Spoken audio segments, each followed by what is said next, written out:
Dadong Rumrum yang berusia 73 tahun ditemukan meninggal dunia di dalam sumur di Tempekan Sepak, Banjaroban, Desa Keluse, Kecamatan Payangan, Gianyar, Minggu 25 April. Menurut informasi, peristiwa itu bermula ketika saksi Niwayan Warsi sedang tertidur di kamarnya. Kemudian sekitar pukul 3 WITA ia mendengar suara benda jatuh, namun ia tidak mengecek sumber suara tersebut dan memilih melanjutkan tidurnya. Selanjutnya sekitar pukul 8 WITA, anak korban Imade Parte hendak mengecek Dadong Rumrum ke kamarnya di Balidaje.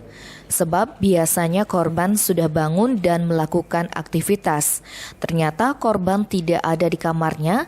Selanjutnya Parte bersama keluarga melakukan pencarian. Dalam upaya pencarian tersebut, saksi Wayan Warsi teringat sempat mendengar suara benda jatuh di sumur. Saksi bergegas menuju sumur, dia melihat korban sudah tak bernyawa. Peristiwa kemudian dilaporkan ke pihak terkait. Kapolsek Payangan AKP Iputu Agus Adi Wijaya membenarkan peristiwa tersebut. Untuk mengevakuasi korban, pihaknya berkoordinasi dengan BPBD Gianyar, Basarnas, SAR Polda Bali, PMI dan ambulan RSU Payangan dan Puskesmas Payangan.